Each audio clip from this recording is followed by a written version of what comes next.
So I've been talking about this concept called Allbound for a while. And I think in the echo chamber that is B2B marketing on LinkedIn, people are like, what's the framework? What's the playbook for Allbound? And I'm like, it's more like an ethos.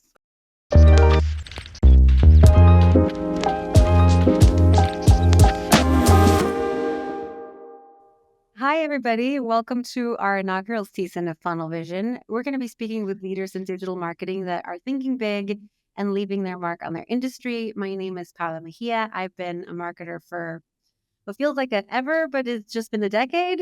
I also want to present to you guys Sasha, who's joined us today.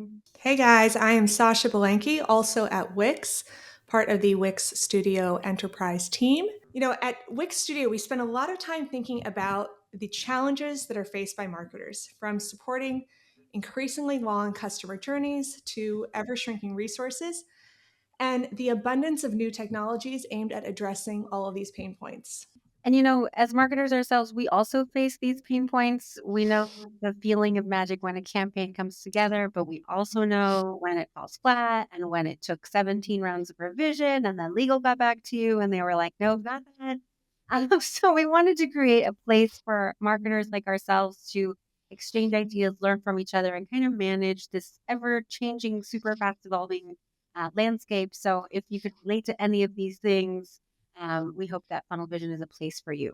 Amazing. Today, we're thrilled to be joined by Jillian Als, VP of Marketing at Qt. Jillian, it's so great to have you today. Thank you so much for the invite. It's great to be here. It's a pleasure to have you. Can you tell us a little bit more about how how you came to be a Qt? I understand that you started kind of off as an SEO specialist before that. So just to hear more about you and get to know you better. Yeah, of course. So, yeah, I think maybe ashamed to admit I'm approaching 20 years in marketing almost. It feels crazy.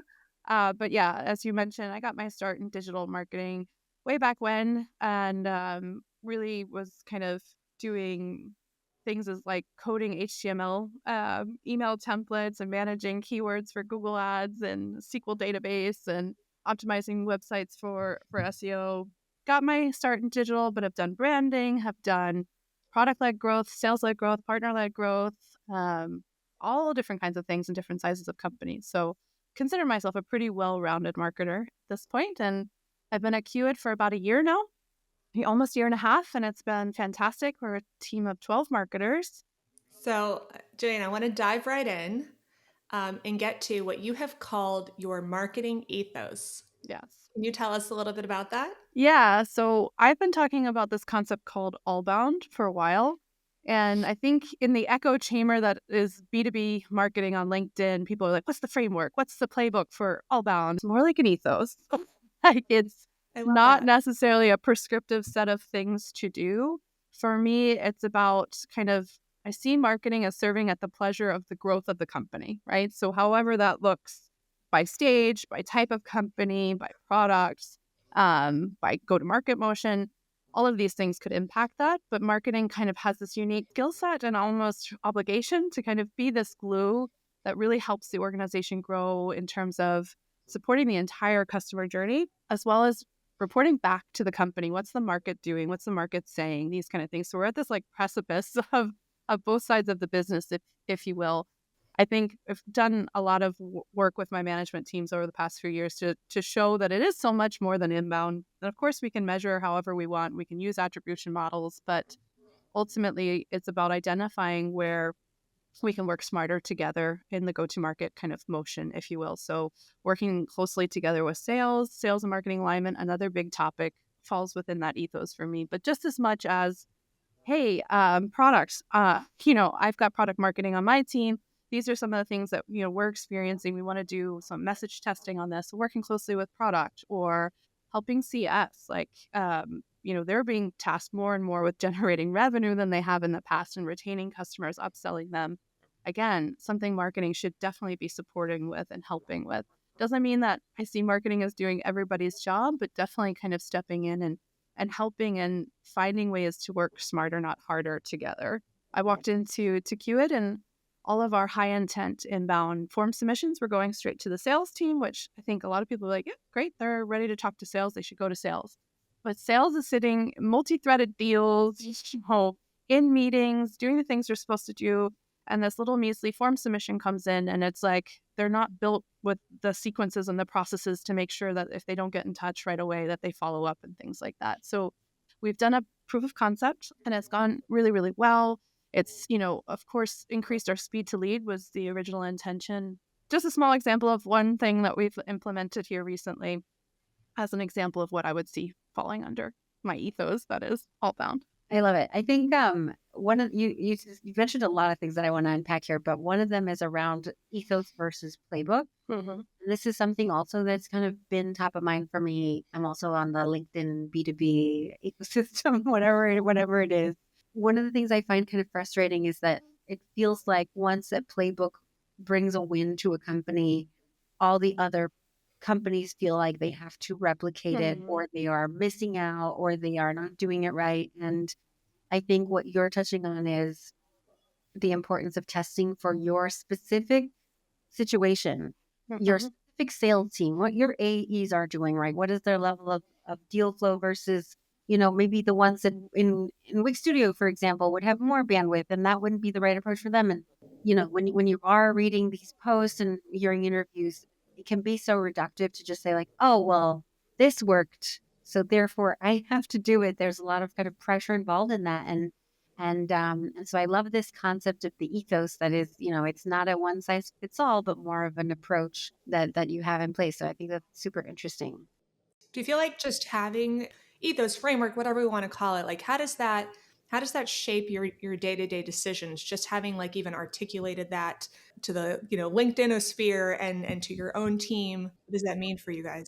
For me, I have two teams. I have the leadership team and I have my team, right? And when I kind of look at problems that my marketing team is facing, I look at it through the lens of leadership because I need to understand the impact on the wider organization. I might and should know things that are going on in other parts of the organization. So it might not be the favorite decision for my marketing team, but it's ultimately what's best for the company or based on focus and prioritization. I know that we're not going to be able to get the help we need from RevOps to implement this because I know that they're sitting with, this and these kind of things. So for me, it's about keeping kind of a wide perspective on the company ambition and workload, if you will, and not so much worrying about keeping up with the Joneses of LinkedIn.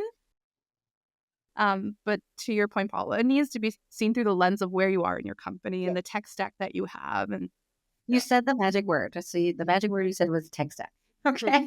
So we both work at tech companies. No, I think it's really important because you talked about there are two teams and there's a tech stack. And I kind of feel like those are the pieces that we have as marketers to play with that and budget, right? So, but resources, whatever.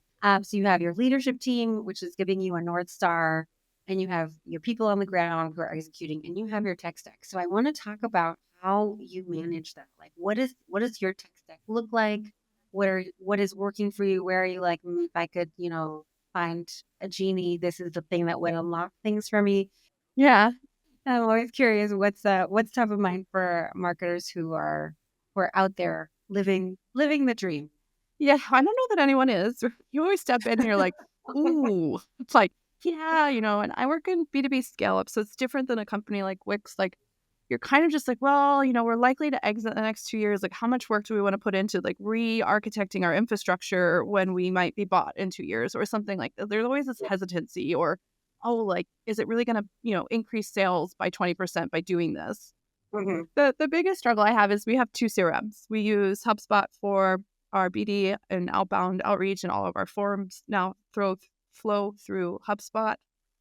But our sales and CS teams are on Dynamics. Interesting. Already there, we've got competing systems and different thoughts on what the single source of truth is. It should be Dynamics, but just getting that two-way sync, don't really have a two-way sync. We have a one-way sync. It's not ideal. So it means that a lot of the times when I see these great ideas on LinkedIn, I'm like, yeah, could be nice, but I'm not getting that anytime. Like, it's just not even worth like entertaining. I've had to accept that and make what we can work. At the same time, we have an awesome RevOps team who's really good at Power BI, and that's opened a whole new world for me in that they can, make magic work between Google Analytics and our Dynamics data, right? So where there's a will, there's a way. But I don't go to bed dreaming of a specific software to solve my problems. What problem do you go to bed thinking about? That's the one that I want to know, what the software. Some of the biggest things top of mind for me right now are distribution. So we have great content, we have great things to say. Would love more feedback on like if it's resonating. We sell to a technical persona, so it's not the echo chamber of B2B marketing on LinkedIn that its own beast, right? So distribution is just hard, right? You need to understand whether or not you want to own an audience and build that, and it takes a lot of work, or you want to tap into an existing audience, and then the challenges that come with that, and the fact that generative AI is changing things at a rapid pace that you just don't want to sound like yet another thing that no one wants to listen to, and how to be authentic and not pitch slap people, all of the balance that you need to kind of to work through. And so I think that's like one of the bigger challenges we have right now is how do we get in front of the eyeballs we want to get in front of in a true and authentic way that is sustainable for us as a team. We are, trying to do two things. We're trying to still drive inbound, but we're also trying to support our sales and BD teams with, one to few account-based marketing. And we're global. We've got all the regions and countries in the world. I mean, the world is our oyster in so many ways. So that focus becomes just a huge thing that really needs a lot of attention to figure out where can my team move the needle. So again, for an example, I'm like, well, you know what, government, they're paid to pick up the phone. Keep going, all outbound all day long. But where, I support from a marketing perspective is maybe tapping into those audiences that don't want to talk to sales until they absolutely have to. And it's about self-education, and it's about getting the content out there that's, I can't fake it till I make it in technical content. If I were selling to marketers, sure.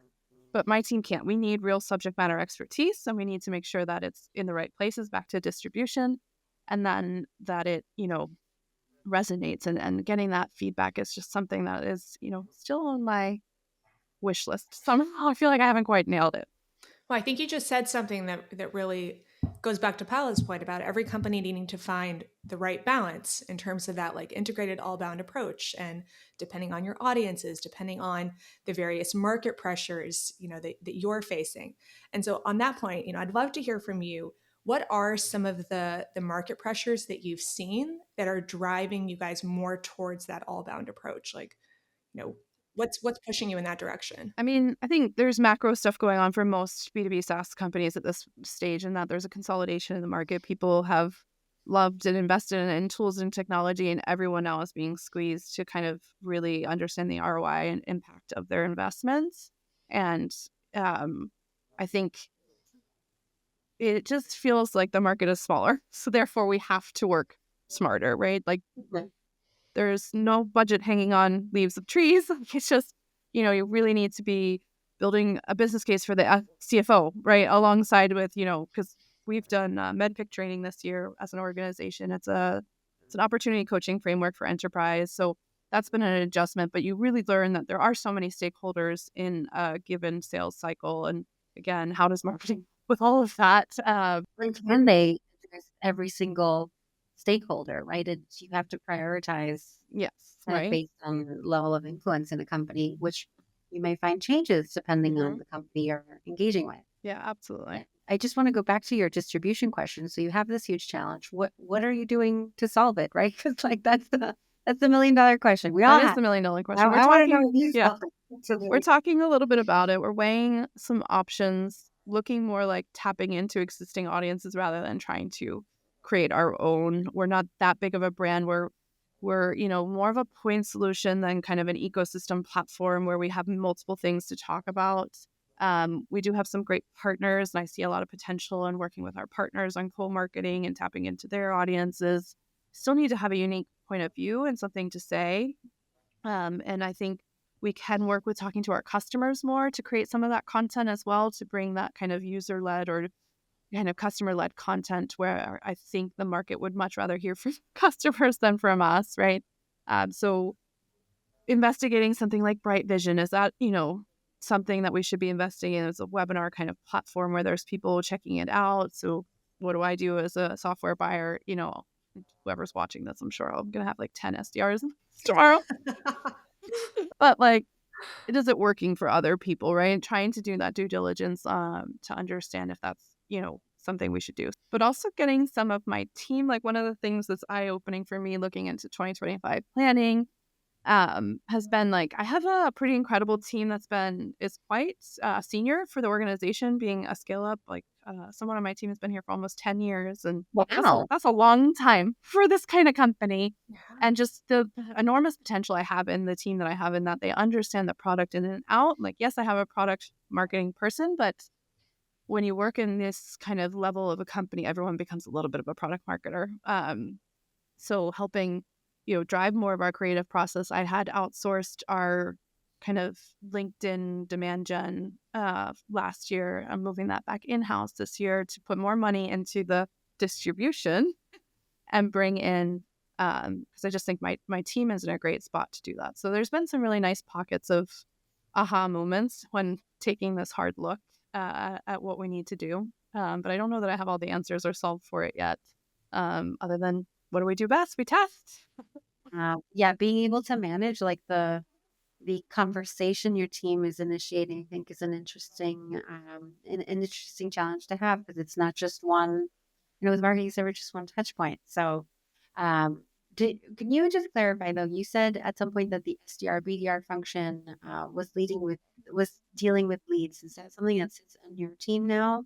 Nope. BDR, SDR? No. So it's a kind of a matrix thing, if you will. But again, back to this ethos and Allbound, like having a really great relationship with my commercial leaders. We're like, yeah, this totally makes sense. I don't need to manage them. Like, that's not, I mean, if I had to and you asked me to, sure, but like that's, it's fine where it lives. And I don't think you need everything under one leader in order to work. You just need the leaders aligned. Yeah. That's all it requires. This is actually what I wanted to ask you. Like, what does it look like in practice to implement this strategy? Like the various teams, how do they fit together? How have things shifted since you've implemented more of an all-bound strategy? So we have 3 regional kind of commercial leaders that manage all the revenue in the region. So they're responsible for BD, new sales, and customer success.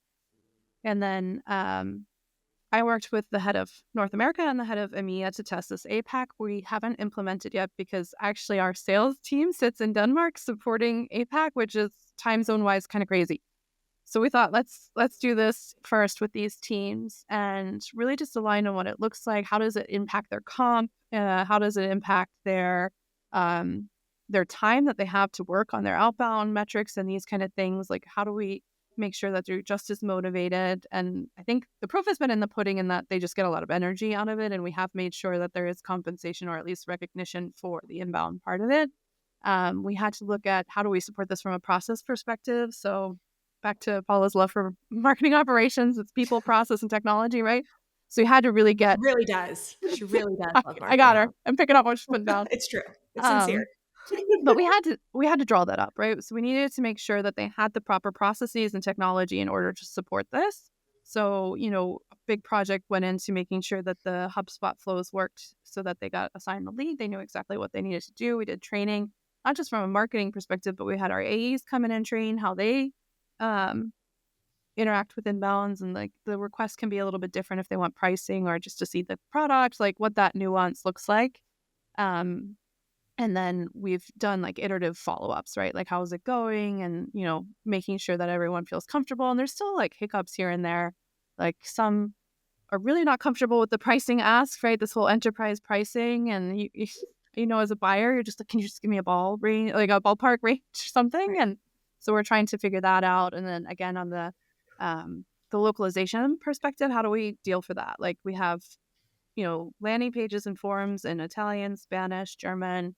We have BDRs that speak those. What happens if we only have one that speaks Italian? He's on vacation. What do we do? Like, all of these like things. And sometimes we had to look at it and say, nice problem to have. Let's figure out when we get there how to deal with it. But try to think of all the hiccups that we could experience and solve for them in advance, and work with like the BD team leaders so that they felt responsible and involved in the process as well. So it took us probably 2 months to design it and a month of like rollout. And now we're 3 months into it, and we've seen that at least the leading metrics have hit where we want. So our conversion rate from like the form submission to a lead has increased to the level we had hoped. In fact, actually maybe too much. So we had to kind of like, okay, are they getting too eager to qualify this? So, again, adjustment. And now I think people have really gotten their sea legs, and our sales cycles are a little longer. So we're still waiting to ensure that the bottom of the funnel, if you will, follows through, but all looks good. So looking to continue it next year and implement it into the APAC region as well. Exciting. You mentioned, that you're still mostly measured on inbound. So, how do you still like maintain that like integrated, holistic perspective? And like, Well, are there other things that you think you should be measured on, not just the inbound? yeah. Well, I do consider myself, I look at the entire company performance as a leader, as I should, right? But of course, it just, I think that the pleasure I have is if inbound's making their number, no one questions it, right? Then it allows you to talk about anything you want. Yeah. That's always the case. And it's always like on a global level, it's great, but there's a pocket that's not performing as intended here that we need to dig into. And so it is sometimes where I find like, don't really want to present this to the board because we do more than this, for example. Like it just, sometimes you just need to choose your words carefully. And like, well, inbound's CAC is so great. I'm like, yeah, it is, but we do more than that. So our salaries go to more than just the inbound number. So it's actually even better than that, right? So I think it's just being clever and again, alignment with your leadership. I have a great relationship with our CEO, and I haven't really run into someone disagreeing. But of course, it does, like I say, help if on the whole you're doing okay on the inbound. So the advice is make sure you're meeting those inbound targets, and then you can do whatever you want. Kind of, unfortunately. Yeah. I don't have a magic bullet. Part of the point of the all-bound approach is that inbound, you only really get those numbers when you are marketing holistically. And, That's right. Unless you're maybe a HubSpot that is so established and such a market leader, then you really need to invest in some more of the traditional outbound or whatever it is, your Reddit, whatever it is that you're doing that isn't that, the leads just coming in because they happen to know you're. Yeah, That's right. absolutely. It is a leap of faith when you do the planning. Like, I think that all the things that we're doing in aggregate will help grow the inbound number because it's the right thing to do. And again, maybe someone listening to this podcast who sells attribution software will be hammering because, I don't need it. I got it figured out for the most part. But I think it's figuring out that like rising tides lift all ships, right? That's how we look at it. And there will always be in my career a pocket of something that's not performing, whether it's a channel or it's a region. Nothing is just all green at once.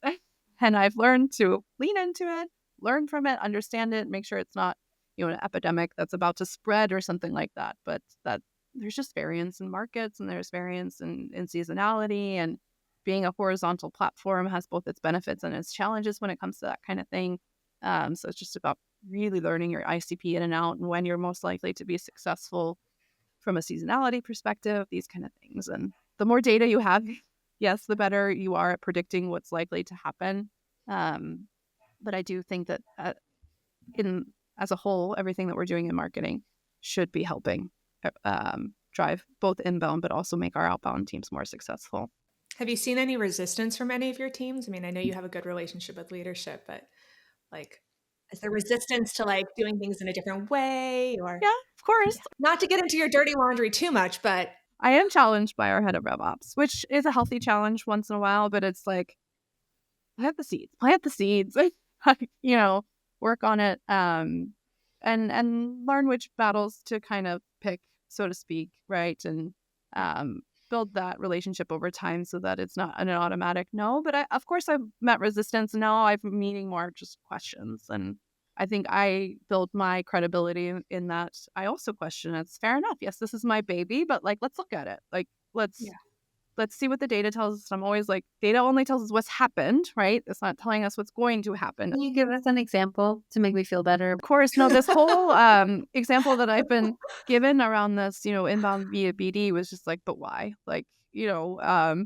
and also because it required some fundamental changes and comp models, like all of the things. And people were like, is this really going to lift our business enough to justify the work that's required? And I was just like, Yes, it might be more of a long-term game in that we want to go more enterprise. Everyone believes this says this. That means we need to open up the time for our AEs to do the things that requires them to work enterprise-sized deals. They're not going to have time to do this. They shouldn't have the time to do this, right? So it fits better in this part of the organization. So that was kind of needing to coax our CFO on a little bit of that, our revenue operations on how we get it supported from a kind of a process and data perspective. Um, and we're sitting here now, and there is some signs of other decline in the organization. It's not to do with inbound. I mean, it looks great, but it's like, well, since we did that, now this is going down. Like, okay, let's find out if it's causation or correlation. Like, and so now we're digging in on that. And I'm the first one to say, well, absolutely, if it's hurting other things, then no, we shouldn't be doing it, because again, we need to look at it holistically.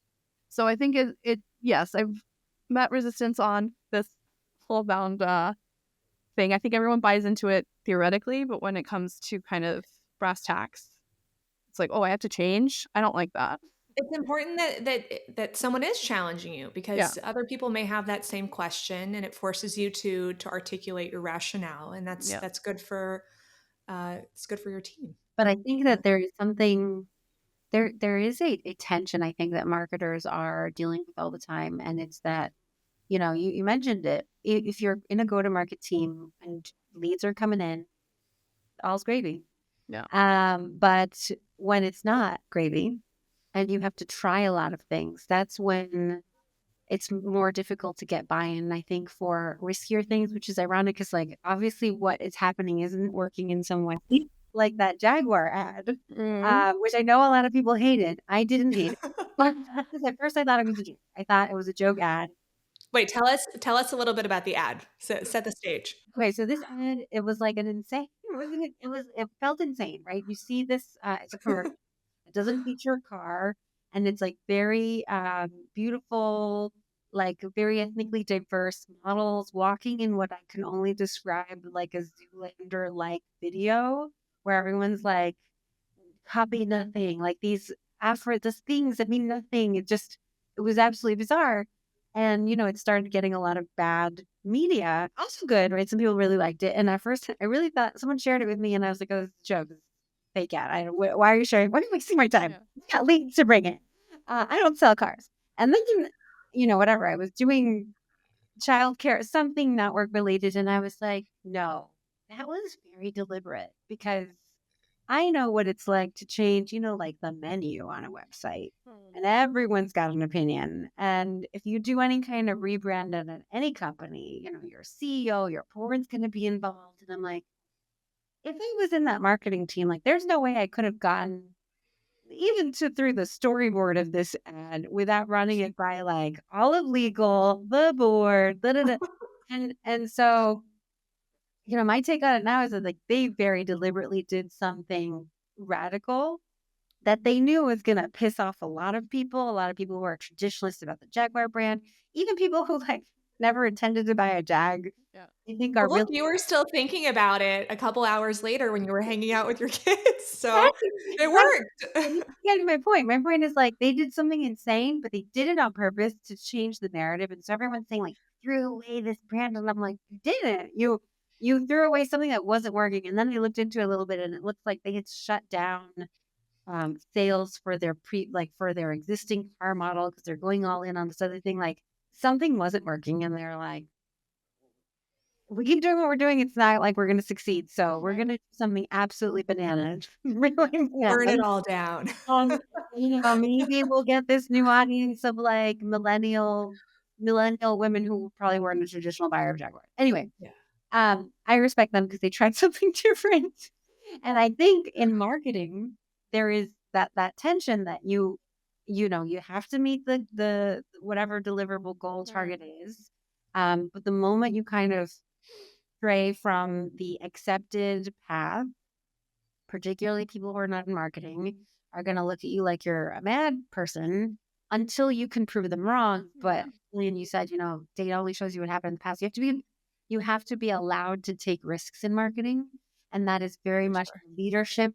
Absolutely. And so so I think there's so much about like leadership roles in marketing that, of course, there's a lot of marketing skill and things you learn over time. But I think stakeholder management and like being able to convince your CFO and your CO, like, I need to take a gamble. It doesn't have to be my annual budget, but I need to set aside this amount to try my Reddit ads, to try my crazy rebrand, whatever, because while maybe this part of the funnel is working, this one it's not doing what I would like it to do. And if I keep doing what I'm doing, I'm not Yeah. gonna Well, that's see. like the Yeah. I definition mean, of insanity, right? It's just continuing to do something and expecting a different again and Yes, again. result. and yet, I, And there's yet we do. We're all a little crazy. This is like the benefit of defining an ethos, right? Like it says something about your intentionality, and it creates this space in which you can take risks because you're now looked at as having some sort of like intentional, you know, way of operating. So it may not make sense to everyone right away, but they at least think, well, you know, Jillian's not just doing random stuff here. Like she has some kind of vision for how this is all supposed to fit together and the new things that we should be trying. Yeah, So I think absolutely. we And all need to be developing our own marketing ethos. That's what I'm going to be thinking about after this episode there is we go. what is my marketing ethos? I think Paula's has something to do with operations. definitely my ethos is definitely how much output you're getting for your input. Like I think that for me is kind of the defining, even marketing. My life, I have three Life young. ethos. My life ethos is does the input, valid, like justify the output, and if it doesn't, you need to readjust, and then something in Yeah. the formula is I off. have this conversation with a few of my team members often. Is the juice worth the squeeze? Right? It's Yeah. we all want to do the right thing. We all want to do the great thing. It's just in the end, when we are pressured on budget and resources and stuff, then sometimes to the other point, you kind of do need to take the leap of faith and say, well, I sure hope so, because we're doing it. You only know if you try. Yeah. That's you Yeah. only know if you try. We spent a lot of the first couple months of this year trying to squeeze more leads out of our inbound funnel because everyone thought like that's we're getting so many. Like we just need to figure out how to like qualify them better, whatever. And so we went all in to that. And after a couple of months, we're like, no, that was the amount of juice that was That in was there. that Like was what we we could do. find more fruits. We need more fruit. Pick We're more gonna go fruit. need some oranges and Plant some more trees. yeah. Exactly. That was really like that. That was really the conversation internally. And then it opened a lot of conversations around how do you do that? How do you do that, especially when you are a relatively well-known brand for something? How do you plant those trees? Keep working that metaphor. It's the demand gen, right? So it's how do you start creating more demand for your product? And sometimes if you're only known for one thing, you have to start talking about the other things that make up the one thing, right? So if you're just known for the website, but you have all of these other things, marketing suite of software that, empowers marketers, then you should start talking about that more somehow, right? So those are definitely conversations that I think a lot of marketers are having with themselves, if not with their leadership teams as well. Absolutely. Well, Jillian, we have a couple minutes left, and so I want to quickly transition here to our last couple questions. We would love to hear from you. I mean, this conversation has been fascinating. I think there's been so many takeaways here. Love your approach to Allbound. Love the very idea of having a marketing ethos and what that does for your outlook and the way that you communicate with your team and with leadership. But I'd like to know, because I think that this is something that our listeners and our viewers would be really interested in. Where are you taking your inspiration? Can you leave us with someone to follow, something to read, and something to listen to? Okay. This is where I am terrible because I hate reading business books. Like I don't I can't. I fall asleep. I've tried. Now ChatGPT exists, so if people mention a book, I just go get the Cliff Notes. The latest one being, and now I can't remember the title. It's just the McKinsey way of like presenting, essentially, where it's like you kind of present the conclusion and then you build it down. That's a great tip for leadership. In terms of who to follow, right now I'm really digging a guy named Anthony Perry. He's on like the product marketing side of things, positioning sides. I think super just practical, great tips that really speak to me, that we've been looking at as a team and getting some inspiration from. What to listen to? I come from that generation of, I did subscribe to the whole Chris Walker kind of grow up, whatever. I think a lot of marketers have gotten a lot of inspiration from there. Well, listen to what gives you energy, because I think honestly, this whole like we all want to get ideas from each other and energy. It's just at the end of the day, you need the energy. So what brings you the energy? For me, it's listening to music that is probably too young for me to listen to anymore, and running, trying to feel young helps me. And it makes me a better marketer because I use it as like a meditation to open up my mind and think about things differently. So it might seem very, I don't know that it sounds cliche, but it's not for me always about relying on other people to find the inspiration, but also finding it within my own talent. That's totally fair. I mean, your inspiration may be outside of marketing, and then you bring all those good feelings into the professional side. Oh. Yeah. Jillian, thank you. That is it for this episode of Funnel Vision. You can find us on all the popular podcast platforms, and we'll be posting the full interview on YouTube under the Wix Studio page. You can also find us at our Content Hub, along with a lot of other great resources for marketers. Thank you so much, Sasha and Paula. It's been a pleasure. Thanks, Jillian. Thank And where can we find you if we want to follow you? Where are You you? can find me on LinkedIn. My name is Jillian Als. I'm pretty much the only Jillian Als out there, I'm pretty sure. Thank you so Amazing. much. Thanks so much, Jillian. Thank you.